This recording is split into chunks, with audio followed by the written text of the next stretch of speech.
Welcome to members of the St Stephen's, Norbury and Thornton Heath Church, to this reflection which is being shared with members of St Lawrence Eastcote on this fourth Sunday of Easter. And there's a clue to the theme running through the readings today on the screen. But let me first explain my links to St Stephen's, Norbury. The first is Cordella Dawson, who was one of my students at St Augustine's College. Cordella I joined in her last year of training as her tutor. It was lovely to see her through to ordination as deacon at Southwark Cathedral. And of course she came from St Stephen's in order to train at St Augustine's. And also Geoffrey Thompson is a good friend, and it's nice to have this connection with him at this time as well. So we're thinking about, or at least we have in sight, shepherds and sheep in today's readings. And my only connection with that today is that I was gardening this afternoon, and I need to share with you something about vicarage gardens. This is, we're taking a little guided tour of the garden around the vicarage here. As you can see, it's quite overgrown. This is the very back. And I'm taking a little guided tour around the garden, going underneath the washing line to the area I've been working on. Now, this is the large pile of greenage that I've managed to gather together. And this is the area that I've been clearing over the last week. And you can see the contrast between the cleared area and the rather extensive holly and bushes and brambles which are around. Now that might seem like quite a strange place to start, but there's something about vicarage gardens which makes them often not be very well looked after, which is that incumbents tend to own them for a period of time, or at least live in them for a period of time, before then moving and passing on to the next place, moving to a new home. And often through a combination of the pressure of work and the fact that it's a house that they're going to be leaving at some point in the future, and indeed the pauses between priests in parishes, the gardens can end up getting neglected. And I'm left reflecting in relation to the readings as I was doing the gardening this afternoon on how it is that people who own their own gardens have an extra level of commitment to keeping a garden up together because they own the property and they'll be selling it on. Whereas clergy often end up with very large gardens which are difficult to look after. They inherit them in a bit of a mess, have to invest a lot of time in putting them right if they're going to do that, and often they end up passing on to the next person in a bit of a mess as well. Now that thought for me is at home with our gospel reading today, in which Jesus talks about being the good shepherd and all who came before him being thieves and bandits. Let me put the readings up now so we can have a quick look at those.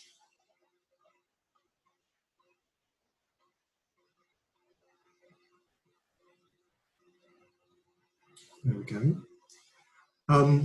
So our gospel, for me, is a very familiar one. It had a connection with the school I worked in previously. But as I say, Jesus contrasts himself as the shepherd of the sheep with those who are thieves and bandits.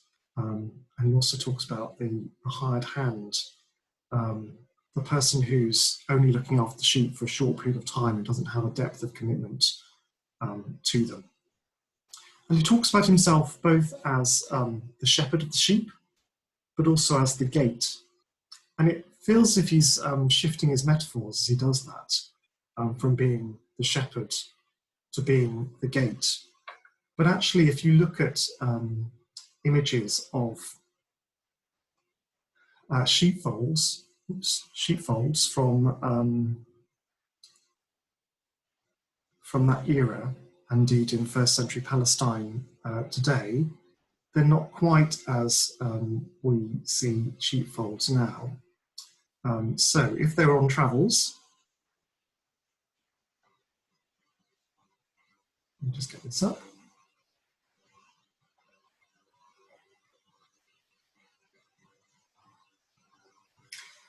If they were travelling around, as they often were with their sheep, they would build a kind of temporary structure like this to keep wild animals away from the sheep as they slept overnight. Perhaps if they were there for a bit longer, they might build a more permanent structure like this.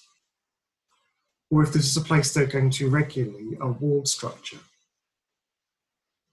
Now the shepherd would usually lead the sheep. He would walk ahead of the sheep and they would follow after him. And when it came to the sheep entering the sheepfold at night when they needed to be protected, the shepherd would literally sit in the gate of the sheepfold.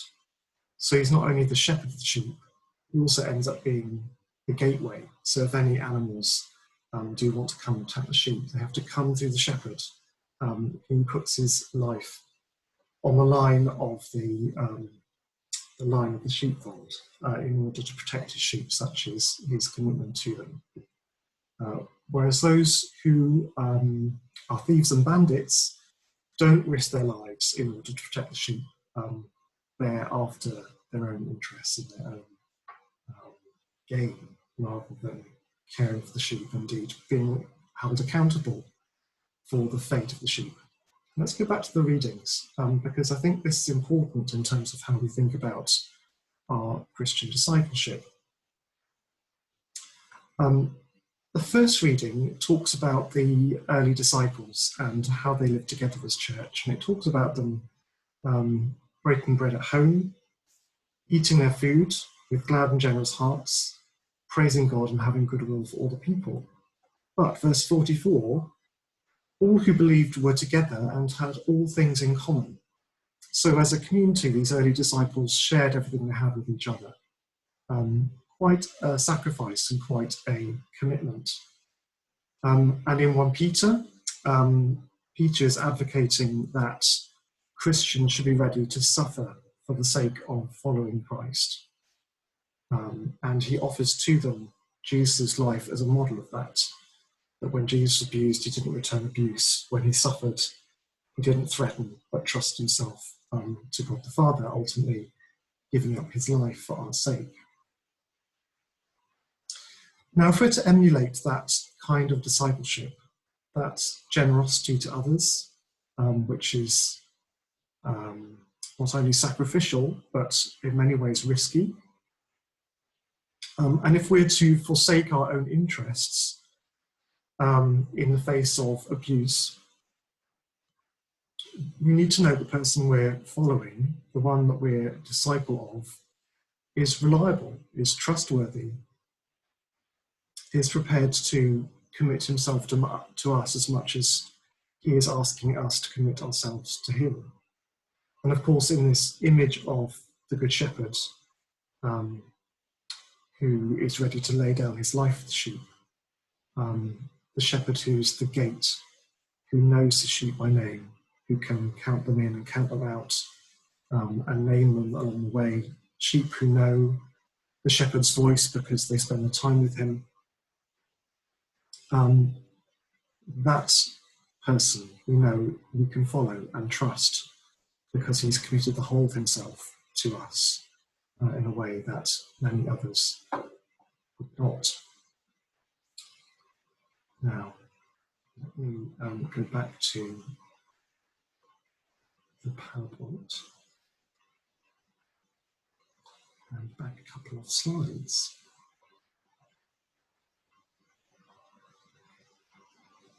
This is one of the earliest depictions of Jesus. It's from Roman catacombs and was probably painted in the 3rd century, so the 200s. And what was very common in these early images was that they would depict Jesus as shepherd with the sheep over his neck, looking after it. And the idea as Jesus as shepherd, the Lord as shepherd, It's also picked up in our psalm today, Psalm 23, the Lord is my shepherd. And I think what Christ is calling us to is to trust in him, to be secure in him, but also to be ready to be shepherds ourselves, to commit ourselves to others' well-being and good to such a degree that we're ready to make sacrifices, and sometimes very significant sacrifices. And that takes me back to Cordella. Because for me, one of the beautiful things about inheriting Cordella as a Chiti was how she was ready to give the whole of her life to formation. There are various issues she looked at during her time at St. Augustine's, which were very challenging. And it was a great privilege to accompany her through that and to see her preparedness to offer those things for the sake of the gospel and for the sake of her own growth. So I want to leave us by thinking about Cordella and her response to God's call and her readiness to have open hands in God's presence, that God might be part of her life, just as Jesus laid down his life as shepherd of the sheep. So he calls us to a relationship of trust with him that flows from that, in which we can trust our lives to Christ, in which we can give ourselves to others. So I wonder how Christ might be calling you. I wonder how Christ might be calling me this day to give of myself to him, and through giving to him, give to others. I give thanks that Jesus is the Good Shepherd, the one who walks ahead of us and leads us in his way. This fourth Sunday of Easter, may we follow him one step at a time. Amen.